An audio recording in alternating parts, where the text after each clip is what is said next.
Narito na ang malalaking balitang Central Luzon ngayong araw. COVID-19 cases sa Angeles City bumaba na. Malawakang pagbabakuna, solusyon sa pandemya.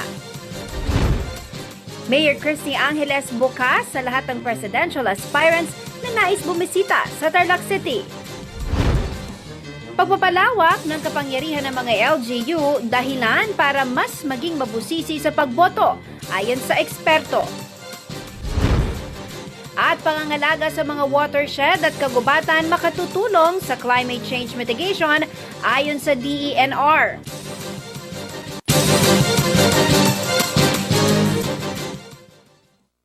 Magandang gabi ka rehiyon. Ako po si Jennifer Salenga. Oras na para sa mga may init na balitang Central Luzon.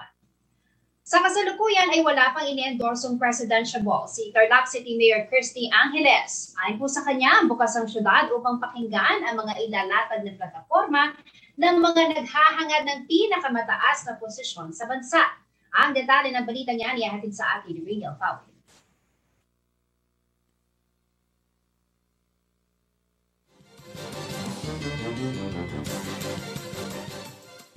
Sa kanyang katatapos na State of the City address, sinabing Tarlac City Mayor Christy Angeles na bukas ang kanilang syudad sa lahat ng presidential aspirants na nais bumisita at maglatag ng kani-kanilang mga plataforma. As of now, we welcome everyone. Kasi sabi ko nga sa mga kababayan natin, we have to pray for the right president, no?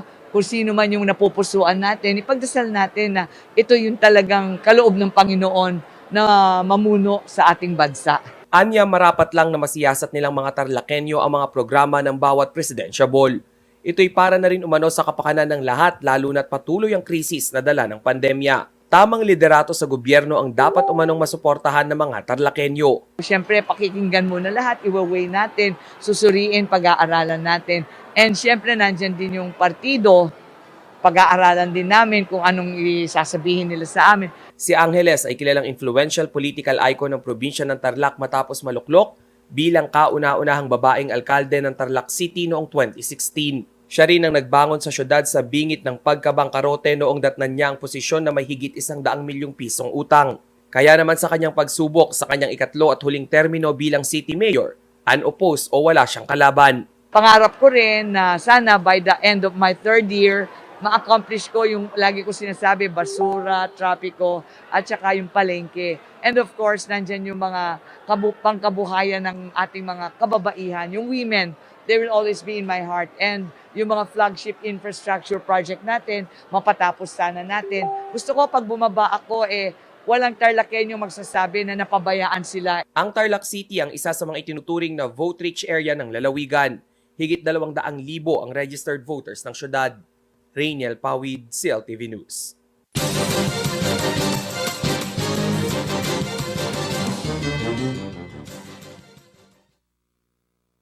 Matapos ang patuloy na pagbabakuna ng mga residente sa lungsod ng Angeles, kapansin-pansin daw ang pagbaba ng bilang ng mga nagpopositibo sa COVID-19. Ang dati-dating double to triple digit new cases per day, single digit na lamang ngayon. Patuloy naman ay sinasawang vaccination drive sa syudad at target mo nang makamit ang herd immunity bago matapos ang taon. Narito ang balita niya.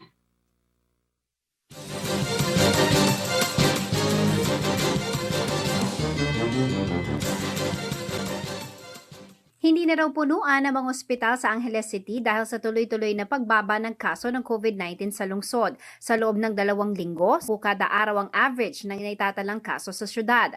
Itong inihayag ni Dr. Froilan Canlas, Chief of Hospital ng Rafael Lazadin Memorial Medical Center o RLMMC o ang dating ospital ng Angeles Ona. Malayo ito sa double to triple digit cases na naitala kada araw noong August 15 kung saan pumalo sa 90 cases ang average daily infections. Paliwanag ni Canlas sa RLMMC na siyang COVID center ng syudad. Sa loob ng 2 linggo, mga improvised tent para sa COVID-19 patients ay walang laman. Dagdag pa ni Canlas, lahat ng pasyente ay nasa isolation rooms. Maluwag daw sa RLMMC at ang mga health workers ay hindi toxic.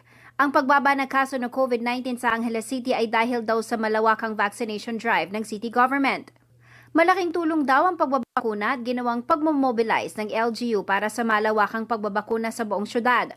Ang kanilang layunin ay mabakunahan ng mas marami at mas mabilis itong isagawa. May pagkakataon daw na umaabot sa 10,000 ang nabakunahan sa loob ng isa. Ipinaliwanag din ni Canlas na posible pa rin na ma-acquire ang virus matapos mabakunahan, katulad din sa ibang mga bakuna. Pero kadalasan, asymptomatic o mild in nature na lamang ang epekto nito. Epektibo rin daw ang bakuna laban sa hospitalization at pagkamatay dahil sa virus. Ayon kay Canlas, karamihan daw ng mga naitalang kaso ng COVID-19 sa syudad ay bakunado na at inirekomenda na lang para sa facility isolation. Dagdag pa niya, karamihan sa mga nagpopositibo ay asymptomatic to mild cases lamang. Sa loob ng halos 2 taon sa pagharap sa pandemya, alam na raw ng Angeles City kung paano maiwasan ang pagtaas ng kaso mula sa detection, isolation at treatment ng kaso at lahat ng spectrum ng COVID cases mula asymptomatic at critical cases. Sa madaling salitaan ni Canlas, magaling na sila sa paghawak ng COVID ngayon dahil mas may alam na raw sila tungkol dito at ang pagbabakuna lang ang solusyon sa COVID-19 na siyang ginawa ng syudad. As of November 2, 2021, nasa 255,235 na ang nakatanggap ng first dose ng COVID-19 vaccine, habang 177,571 naman ang fully vaccinated na. Samantala, batay sa November 1 data ng lungsod, 146 na lang ang bilang ng aktibong COVID-19 cases, 516 ang total deaths habang higit 11,000 naman ang gumaling na. Jennifer Salenga, CLTV News. Sa pagbabalik ng CLTV News, pagpalawak ng kapangyarihan ng mga LGU dahilan para mas maging mabusisi sa pagboto ayon sa eksperto. Manatiling nakatutok para sa ibang mga nangungunang balita ngayong araw.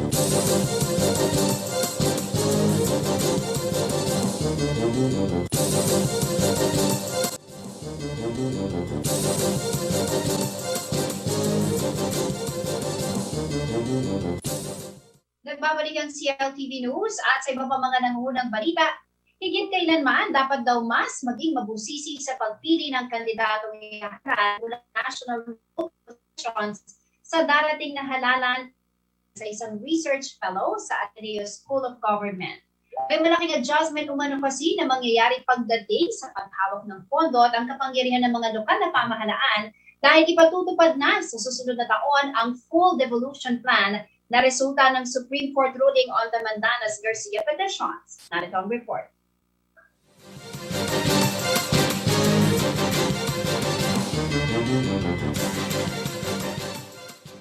Puspusan ang information drive ng Department of the Interior and Local Government o DILG sa transition plans para sa full devolution o pagbibigay ng mas malawak na kapangyarihan sa mga local government unit, pamahalaang bayan, pamahalaang panlunsod at pamahalaang panlalawigan. Sa susunod na fiscal year kasi ay ipatutupad na ang Supreme Court ruling on the Mandanas Garcia petitions at ang Executive Order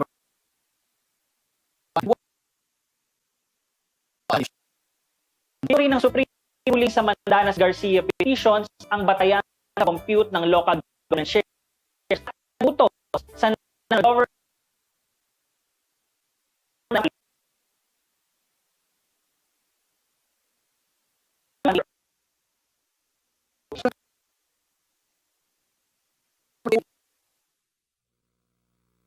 Balikan po natin ang report na yan, maya-maya lamang. Samantala, sa ibang balita po tayo, umarangkada sa San Simon, Pampanga ang rowing lugaw ban ng mga taga-suporta ni Presidential Aspirant and Vice President Leni Robredo. 500 residente ng nasabing bayan ang nakatanggap ng lugaw, itlog, tinapay at inumin. Ang Pink Palugal Drive ng ilan sa ating mga kabanen sa report ni Rainiel Pau.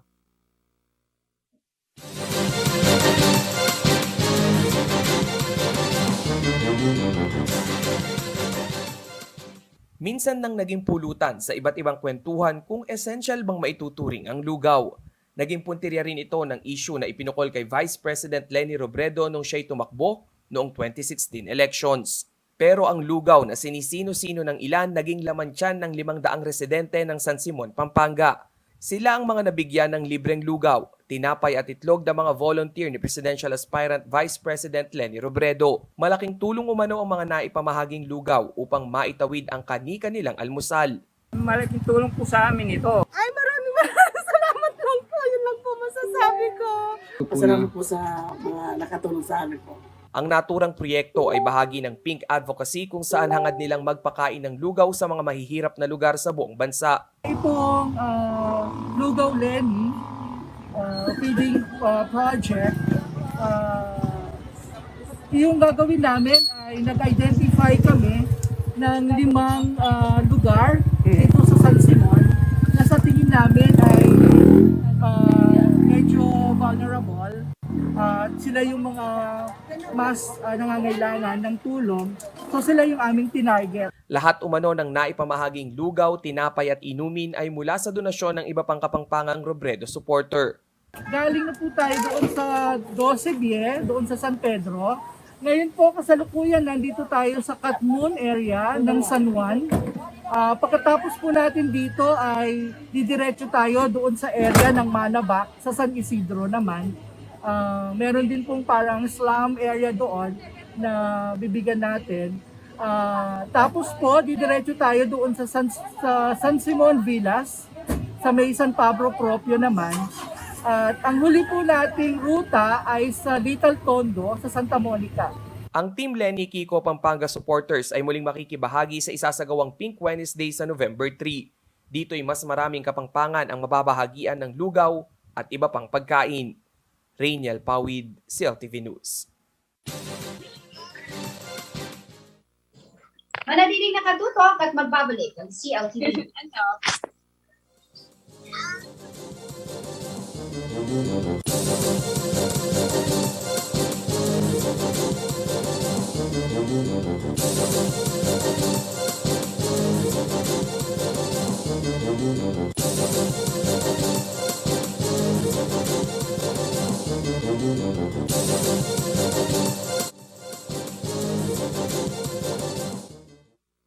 Nagbabalik ang CLTV News at sa iba pang mga nangungunang balita.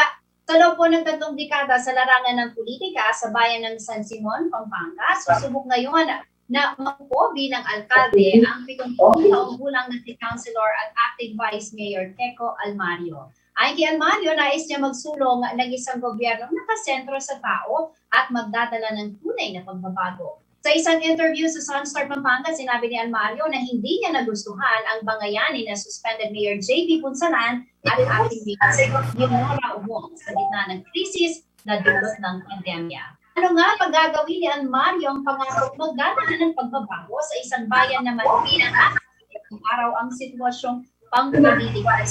Kung malangan po natin yan, makakasama natin si ating Vice Mayor at First Councilor Keko Almario. Magandang gabi po sa inyo, Sir Keko, at tawag po sa magandang gabi po, Madam. Alright. Po na no, bilang Vice Mayor at konsehal dyan po sa bayan ninyo, no, sa edad na 70 po. Ano po ba ang gusto ba po ninyong gawin para po sa San Simon? Ito po ba ang first time ninyong tumakbong mayor? Opo, Madam. Opo. Ano Ito po ang first time. Opo, ano po ang nag-udyok sa inyo para tumakbo, no? This time bilang pinakamataas na posisyon po, no, sa bayan ng San Simon.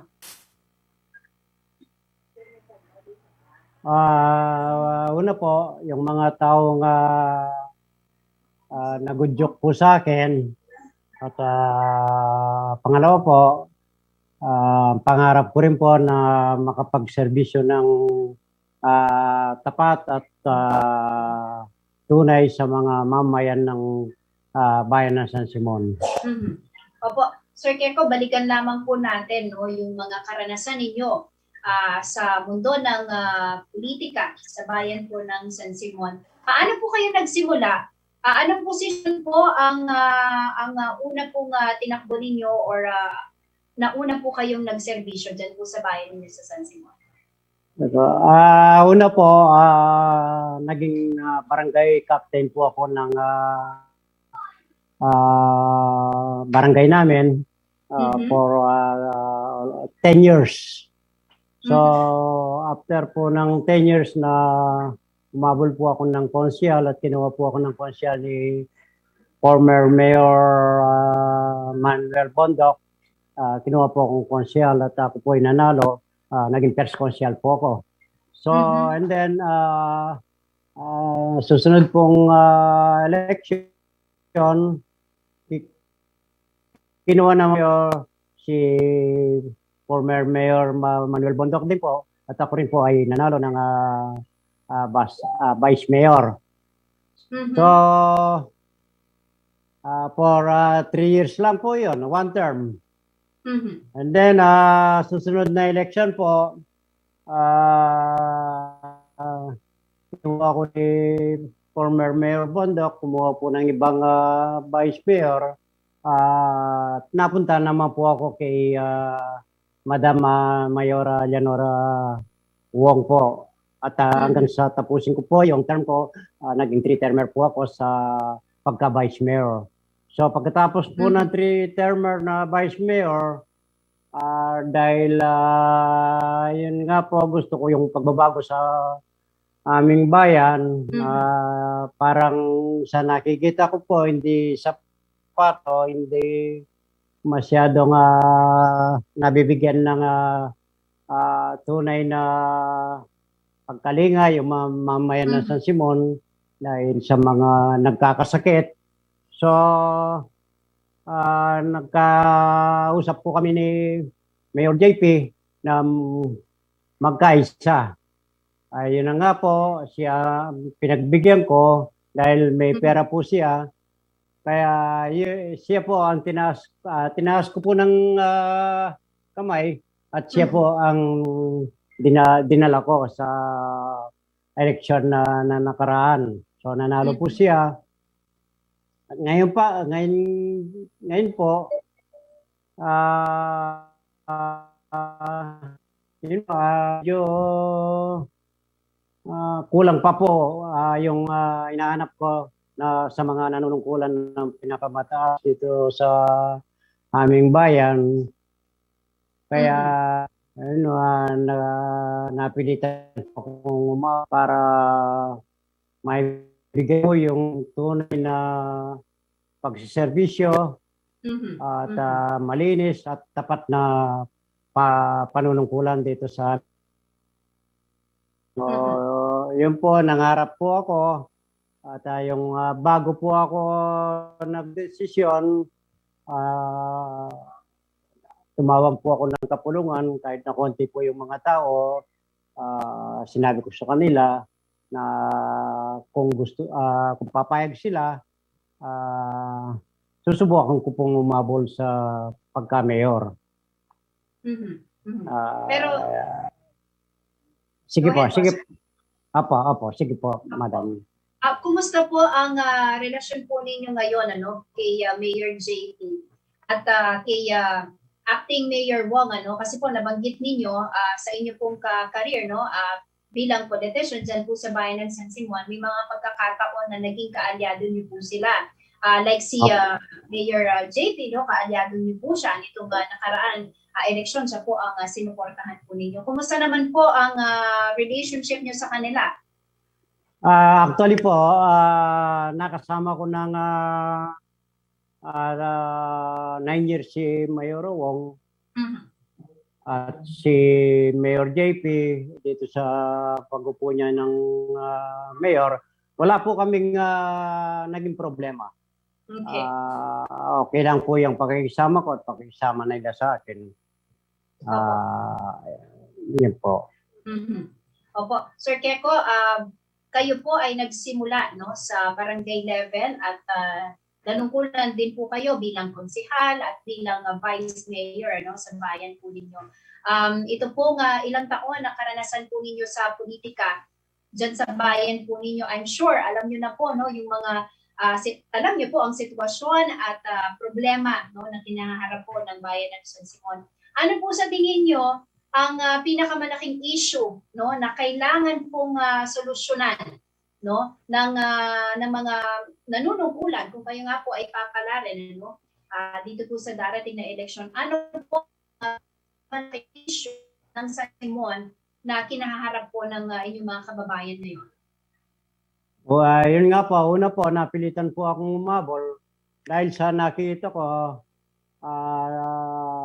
nung nakaraang pagkatapos ng eleksyon, umupo kami bilang konsehal po ako, mga sangguniang bayan.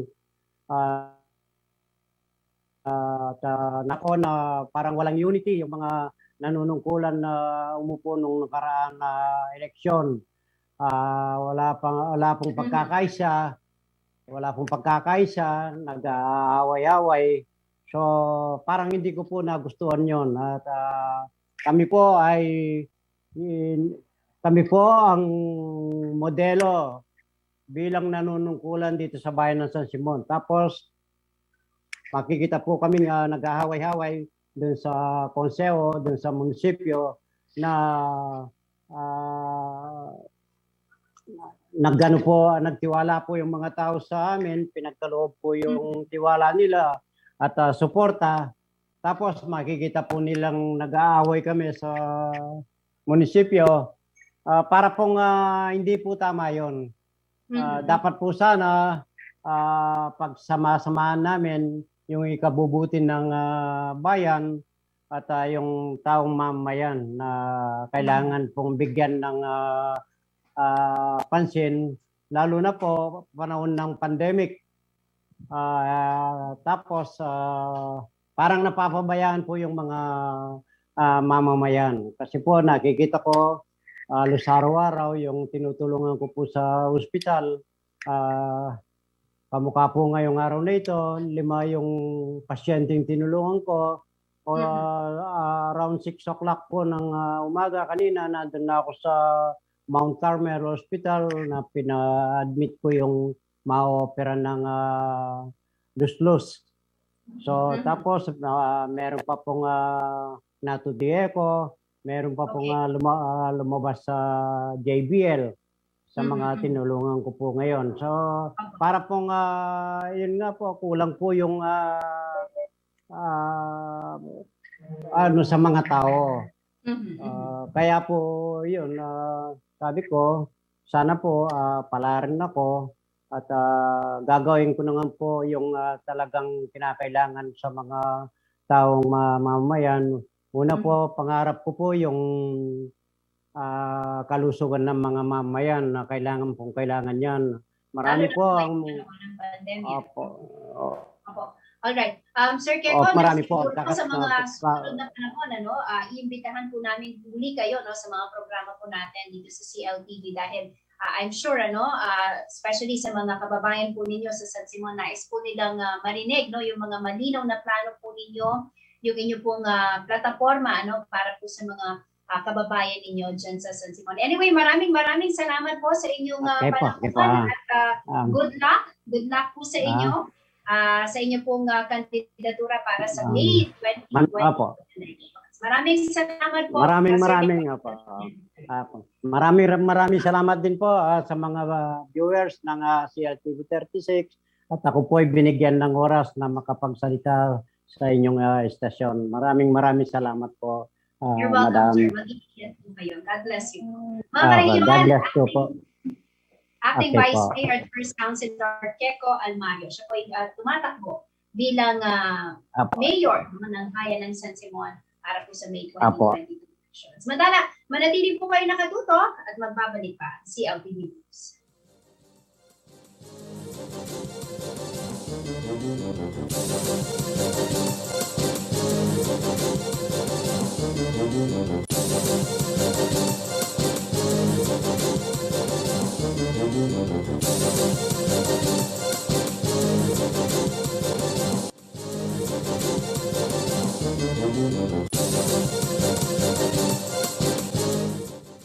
Nagbabalik ang CLTV News. Balikan po natin itong storya na ito. Higit kailanman, dapat daw mas maging mabusisi sa pagpili ng kandidatong ihahalal mula national hanggang local position sa darating na halalan. Ayon po yan sa isang research fellow sa Ateneo School of Government. May malaking adjustment umano kasi na mangyayari pagdating sa paghawak ng pondo at kapangyarihan ng mga lokal na pamahalaan dahil ipatutupad na po sa susunod na taon ang full devolution plan na resulta ng Supreme Court ruling on the Mandanas-Garcia petition. Sa Tagong Report.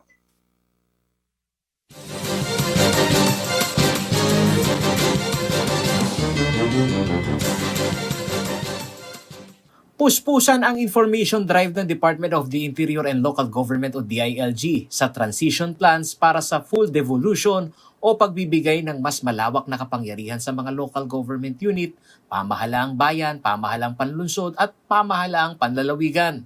Sa susunod na fiscal year kasi ay ipatutupad na ang Supreme Court ruling on the Mandanas-Garcia petitions at ang Executive Order number 138-2021 o ang gabay ng implementasyon nito. Nilinaw rin ng Supreme Court ruling sa Mandanas-Garcia petitions ang batayan sa pag-compute ng local government shares at nag-utos sa national government na isama ang lahat ng mga koleksyon ng mga pambansang buwis sa computation ng tinatawag nating just share of LGUs.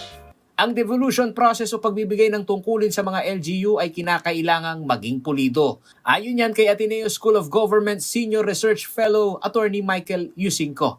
Ang mga dating mandato na nasa balikat ng national government ay maibibigay sa mga lokal na pamahalaan. Dahil sa laki ng tax collection at maidadagdag na Internal Revenue Allotment o IRA ng LGU ay inaasahan din umano na madaragdagan ang kanilang tungkulin sa pagbibigay ng serbisyo publiko. Basically, ang nangyari after the Mandanas, kung halimbawa ang total amount ng pera ng bayan natin out of all of the collections, no, ng taxes, duties, and customs, sabihin na natin 10 piso. Bago nagbandanas, ang pinaghahatian lang ng LGUs doon, 6 na piso. Ngayon, after Mandanas, which will happen in 2022, ang paghahatian na ng mga LGUs ay 8 pesos. Pangamba ni Atty. Yusinko, bagamat may orientation period sa mga bagong maihahalal na opisyal sa mga lokal na pamahalan o local leaders, vulnerable pa rin umano ang transition period na ito kung ang mga maihahalal ay hindi qualified o competent sa pamumuno. Delikado yan, Paolo G, kasi ang laki ang substantial yung nilaki ng shares ng mga local governments. So, importante na yung taong ihahalal. Kasi, who's going to take charge of the funds? Siyempre yung mayor, yung councilors, yung governor, yung mga bukal, di ba? Sila yung hahawak ng perang yun. Hindi naman mapupunta diretso yun sa taong bayan. Dadaan yun dun sa local governments, di ba? So, very crucial kung sinong mahalal. Kung wala silang alam about these things, nako, kawawa naman yung mga botante, kawawa yung mga komunidad. Samantala, nag-abiso naman si Atty. Yusinko sa mga botante na isang tradisyonal na hakbang o bentahe na sa pangangampanya ng mga kandidato ang usapin ng pagtatanggal ng buwis. Malapit daw ito sa sikmura ng mga botanteng apektado ng pagbubuwis ng gobyerno na madalas i-negotiate ng mga politikong naghahangad na magkaroon ng kapangyarihan. Pagdating naman sa pinakamababa na economic class natin, yung class E, yan, nagiging talagang pinakasimple lang, pagkain. Ganun lang, pagkain. Peace and order, yung hindi ako masasaksak. Pabahay. So nagbabago. But rule of thumb talaga is kung ano yung immediate concern. So kaya yung mga politiko natin, nagbabago yan, depende sa kausap nila. Paolo G. Santos, CLTV News.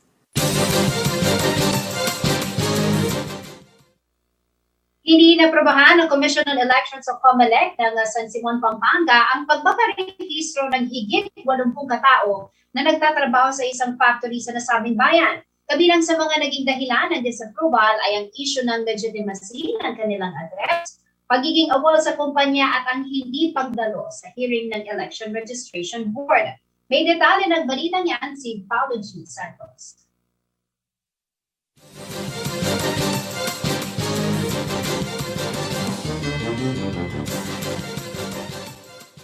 Hindi tinanggap ng Commission on Election o COMELEC ang rehistro ng 83 na 300 manggagawa sa isang factory ng bakal sa bayan ng San Simon.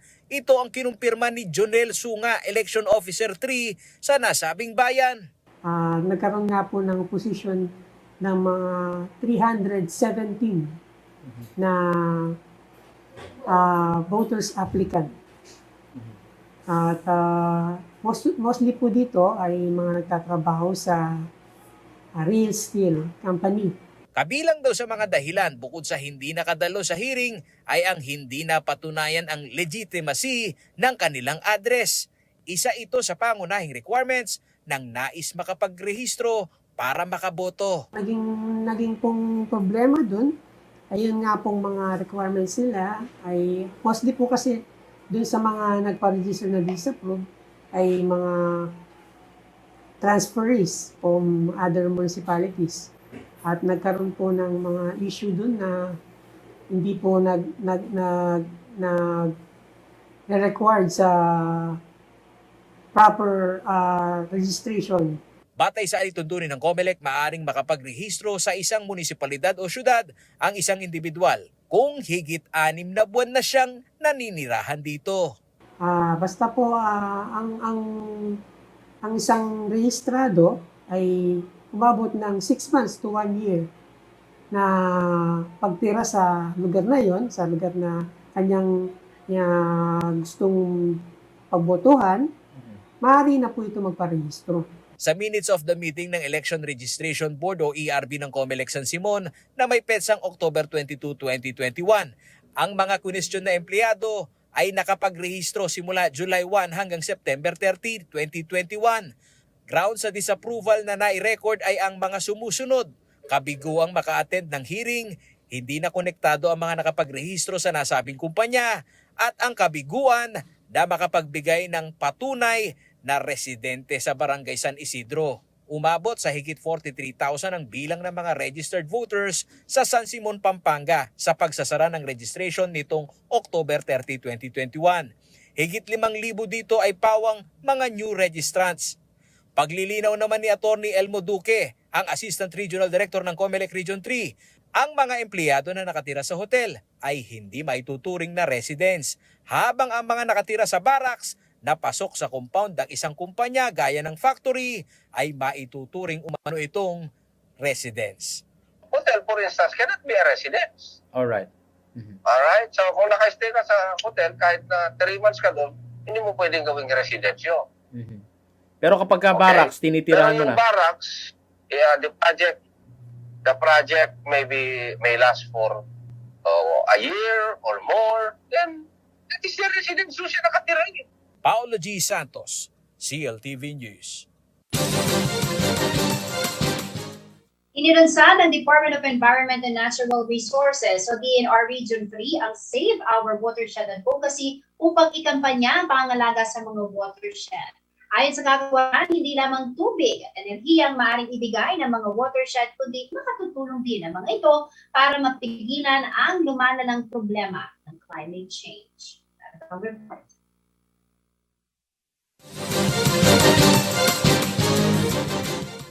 Upang mas mapaigting ang pagprotekta at konserbasyon sa mga kagubatan at watersheds ng Gitnang Luzon, inilunsad ng Department of Environment and Natural Resources o DENR ang Save Our Watershed Advocacy Campaign. Kasabay ng paglulunsad nito sa Palayan City, Nueva Ecija, sinabi ni DENR Region 3 Executive Director Paquito Moreno Jr. na mahalagang source ng tubig ang watershed na magagamit para sa power generation, kabilang ang domestic at irigasyon. Nagbibigay din ito ng malinis na hangin at tubig at nagsisilbing proteksyon sa mga sakuna gaya ng bagyo, landslide, pagbaha at maging sa global warming at climate change. Dagdag pa ni Moreno, dapat daw mapanatili ang mga importanteng benepisyong ito at nagagawa ng watershed sa pagpapanatili ng ecological balance. Binigyang diin pa ni Moreno na ang Save Our Watershed Advocacy Campaign ay panawagan sa aktibong pakikipagtulungan at kooperasyon ng iba't ibang stakeholders upang itigil ang environmental crimes at pang-aabuso sa mga kagubatan at mga likas na yaman. Kailangan daw baguhin ang pagtingin ng publiko na ang watershed ay hindi lamang pinagkukunan ng tubig, kundi ito rin ay may buhay na mahalaga sa survival ng tao. Dagdag pa niya, higit sa pangangalaga sa mga kagubatan, mahalaga rin ang social behavioral change sa kampanya upang mailigtas sa mga watershed. Nagpasalamat din ang opisyal sa mga katuwang ng kagawaran sa kanilang kampanya kabilang ang People's Organization, non-government organizations at maging ang pribadong sektor. Katuwang din ng DNR Region 3 ang Japan International Cooperation Agency o JICA, Asian Development Bank at sa local government units na siyang nag-facilitate sa organisasyon ng Watershed Management Councils. Nangako naman ng suporta si Karanglan Mayor Mary Abad sa kampanya, kabilang ang Forest Land Management Project o FMC ng DNR sa mahigit 44,000 hektaryang Pantabangan Karanglan Watershed. Kasabay din ng launching ng advocacy campaign ang pirmahan ng Memorandum of Agreement sa pagitan naman ng DNR at Prime Water Corporation para sa aktibong kolaborasyon ng Save Our Watershed campaign. Kinilala rin ng iba't ibang environmental organization para sa kanilang kontribusyon sa pagprotekta at pangangalaga sa kalikasan. Sa tala ng DNR, nasa 9 na watershed sa gitnang Luzon ang kritikal na sumusuporta sa National Irrigation System at 146 watershed forest reserves at 3 major river basins. Jennifer Salenga, CLTV News. Alamin naman po natin ang magiging lagay ng panahon bukas mula kay Ginong Manny Esguerra, ang Chief Weather Forecaster ng Pag-asa Clor.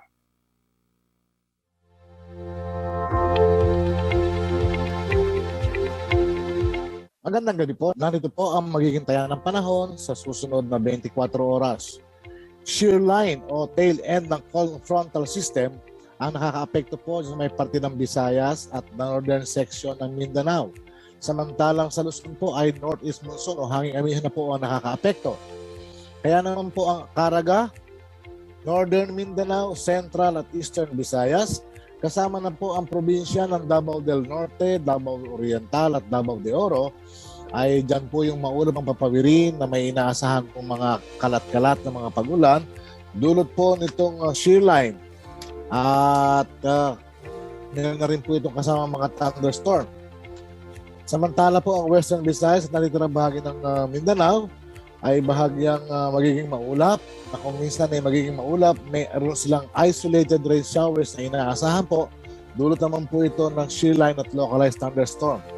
Samantala po ang Metro Manila at nalalalim bahagi ng Luzon, kasama na po ang Pampanga in particular, ay bahagya hanggang sa kuminsan ay magiging maulap po ang papawirin na meron din po tayong inaasahang mga mahihinang isolated cases ng mga pag-ulan. Ito po ay dulot ng hanging amihan. So sa ngayon po, wala pa naman po tayong nakikita ng ibang weather system na gagambala sa ating sa loob ng KR. Pero asahan po natin, medyo maalinsangan po ang panahon hanggang hapon.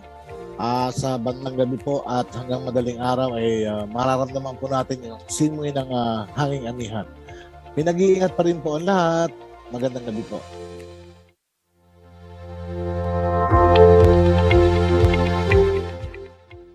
At yan ang mga balitang nakalap ng CLTV News. Para sa karagdagang detalye, maaari po ninyong i-follow ang aming social media pages, Facebook at CLTV36 Official at CLTV36 News, Twitter at CLTV36, Instagram at CLTV36 Official. Kung nais yung balikan ng mga programa ng CLTV, pwede nyo bisitahin ang aming YouTube channel at CLTV36 Official at ang aming website www.cltv36.tv. Mapapanood din ang mga programa ng CLTV nationwide via Signal Channel 115 at sa ating 39 cable partners. Kasama po ang buong pwersa ng CLTV News and Current Affairs. Ako po si Jennifer Salenga. Maraming salamat. Mga kanayon, 53 days na lamang po at tapos ko na.